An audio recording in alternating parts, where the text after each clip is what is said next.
Bakit nabuo ang Bonten Gang? The worst, most criminal organization na nabuo sa hinaharap na nasaksihan natin pagkatapos ng bumalik ni Takemichi pagkatapos ng mission niya sa Tenjiku Ward. Hindi ba't patay na nga si Kisaki? Bakit masama pa rin ang nangyari sa hinaharap?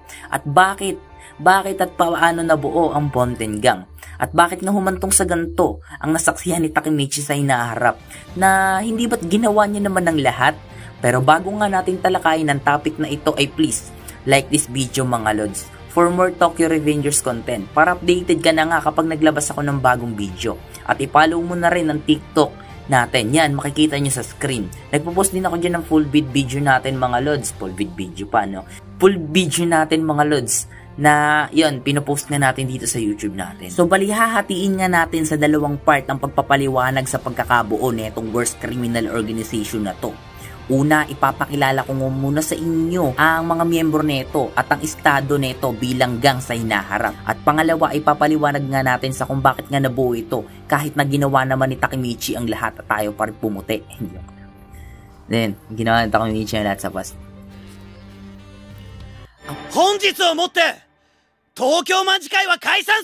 Ang Bonten Gang nga ay pinamumunuan ni Manjiro Sano aka Mikey, ang nakaraang leader ng binuwag niya mismong gang na Tokyo Manji Gang pagkatapos nga ng Tenjiku Ward.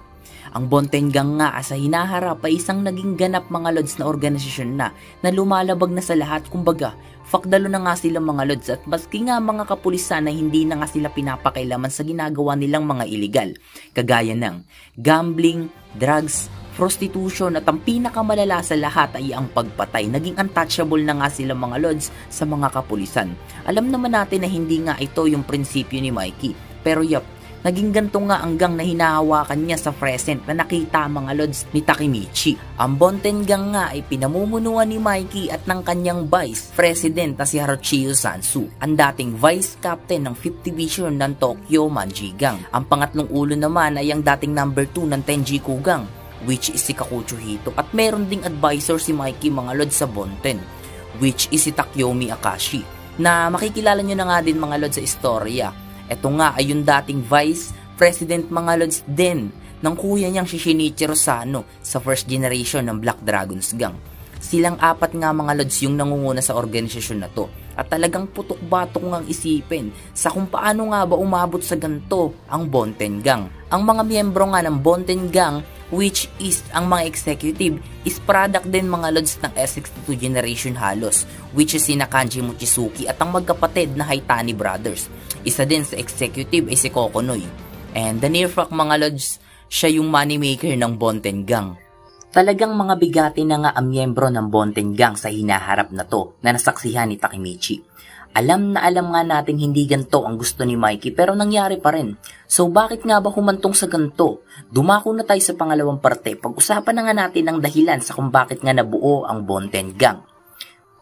Sa tingin ko nga mga lods, at malinaw din naman sa kung bakit nga nabuo itong Bonten Gang ay dahil nga sa kainaan na naman ni Mikey, which is ang darkness. Na fall in love na naman nga itong si Mikey sa darkness. At kahit nga wala na si Kisaki, ay may Haruchiyo Sansu na naman nga pumalit para itulak nga itong si Mikey sa kadiliman. Ang layunin nga ng pagbuwag ni Mikey sa Tokyo Manji Gang ay para nga maprotektahan niya ang lahat at gumawa nga ng magandang hinaharap para sa lahat. Ginawa niya nga yung mga lods para sa lahat, pero may isang mali nga dito, which is ginawa niya nga ito ng sarili niya lang, walang katulong, at nagpakalayo-layo nga siya sa lahat, which is nangyari naman, nagkaroon nga ng magandang future ang lahat. Walang namatay, walang na-damage, kita naman sa pagbalik ni Takemichi. To the point na ikakasal na nga siya pagbalik niya. Ikakasal na itong si Takemichi kay Hinata Tachibana sa pagbalik niya, nakita niya yon. Naging success nga yung balak talaga ni Mikey pero bilang kapalit nga nun, ay siya naman nga yung isang nagsasuffer mga lods, mag-isang nagsasuffer sa kadiliman.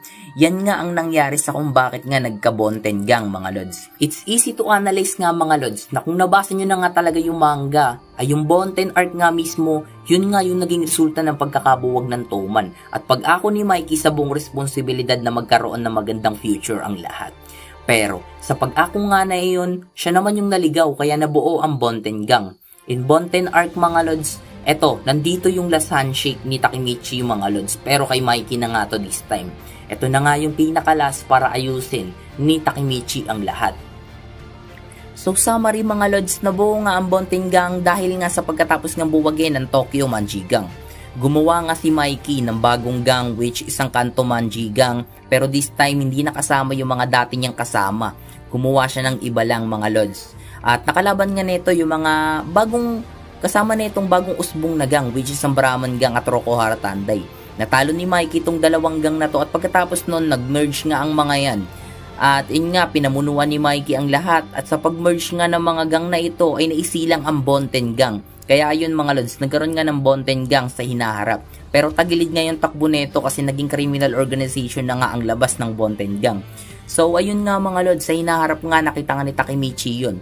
At andun na din yung last handshake pero kay Mikey na nga, gaya na sinabi ko kanina, kay Mikey na nga at magkakaroon nga si Takemichi ng last na pagbalik. Kasi sa hinaharap nga, magkasabay silang namatay. Magkasabay silang namatay mga lods sa pagkahulog sa building. So pagbalik nga ni Takemichi, hindi na 12 years kundi 10 years na lang. Late na siya ng 2 years kaya. Andito na nga sa mga oras na to, buo na mga lods yung Kanto Manji Gang at Brahman Gang at Rokohara Tanday.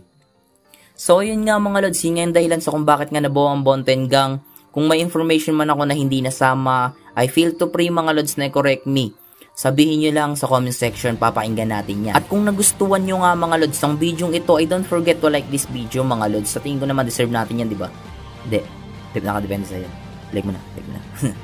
So yun nga, at kung kaya mo naman mga lods, share this video mga lods sa mga kakilala mo na mahilig din sa Tokyo Revengers mga lods. Lalo na yung mga nagbasa na ng manga. So yun, comment nyo sa comment section yung mga magpapa-shoutout. Yeah, open yan.